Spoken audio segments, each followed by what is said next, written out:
Monter un business en ligne et générer 2000 € par mois avec ce business, c'est quelque chose qui n'est pas extrêmement simple, mais c'est quelque chose qui reste accessible pour la plupart des gens. Pourtant, il y a un truc qui n'a rien à voir avec les méthodes et qui manque à beaucoup de personnes pour pouvoir réussir avec leur business en ligne.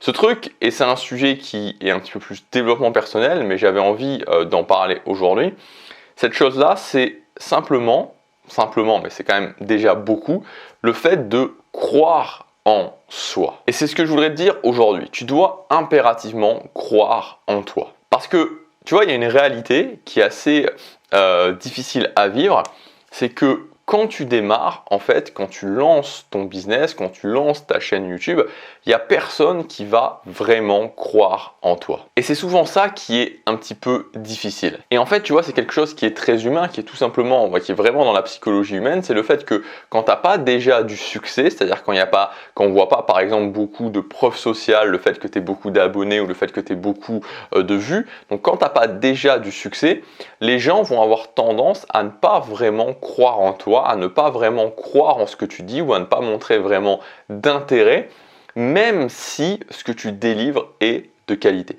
Et tu vois, moi, par rapport à ça, il y a quelque chose qui m'avait vraiment, un truc qui m'avait vraiment marqué, qui m'avait fait comprendre ça.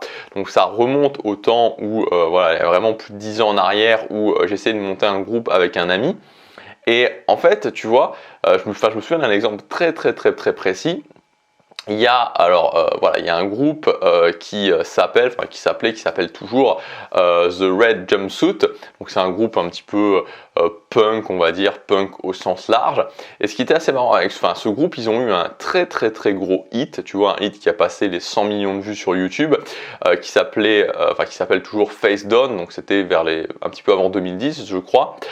Face Down. Et en gros, tu vois, ce qui était assez marrant, il y avait un ami qui avait montré une vidéo un jour où ce groupe jouait à un concert cette musique Face Down, donc ce truc qui allait devenir un hit énorme, Face Down, où les gens, tu vois, quand les gens qui allaient les voir en concert sont complètement fous quand ils quand ils jouent cette musique-là.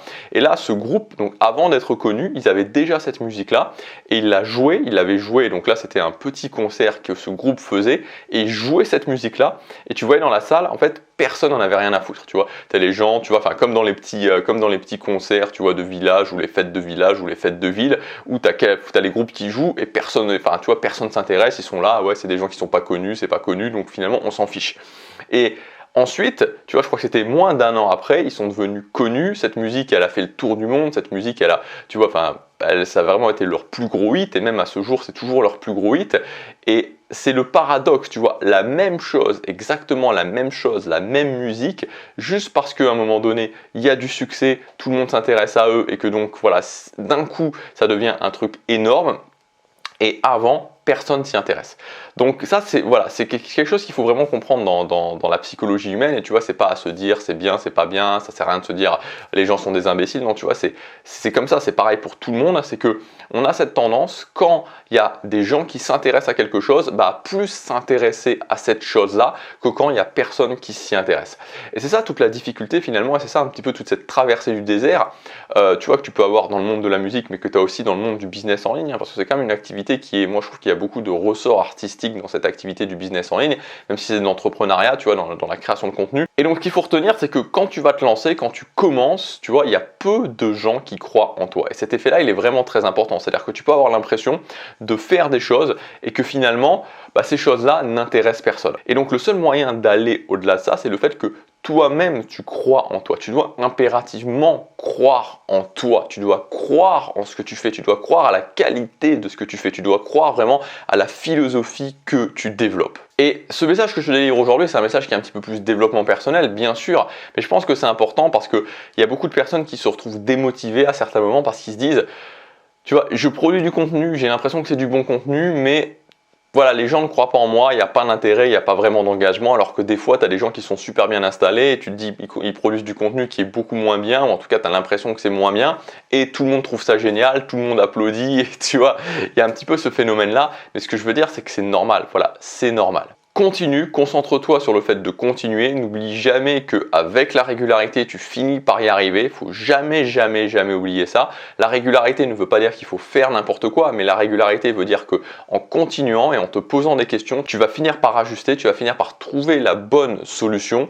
N'oublie jamais que chaque objectif, moi c'est ce que j'aime bien dire, chaque objectif c'est comme tu as un coffre et tu as un trousseau de 300 clés à côté. Tu dois patiemment tester toutes les clés jusqu'à trouver la clé qui va fonctionner. Donc voilà, crois en toi, délivre ce que tu fais avec fierté, c'est-à-dire qu'on doit vraiment avoir cette impression, ce sentiment, pas que tu t'excuses de donner ton contenu, mais que ton contenu, tu crois vraiment à ton contenu, sois régulier, ajuste petit à petit et tu vas finir par y arriver. Voilà ce que je voulais dire, c'est vraiment très important, c'est normal d'avoir ces moments-là, c'est normal d'avoir ces phases-là où tu as ce sentiment que voilà, on ne s'intéresse pas forcément à ton contenu, c'est pas grave, continue, crois en toi et tu vas voir que à force de croire en toi, à force de délivrer du bon contenu, tu vas petit à petit réunir des gens qui vont croire en toi. Si tu veux aller plus loin, si tu veux justement que je t'apprenne à vivre d'un business efficient, c'est-à-dire d'un business qui a besoin d'une toute petite audience pour fonctionner, tu peux accéder gratuitement à ma méthode Superfan, donc c'est une formation qui est gratuite, c'est le premier lien dans la description, je te laisse regarder ça et je te dis à demain pour la prochaine quotidienne, salut!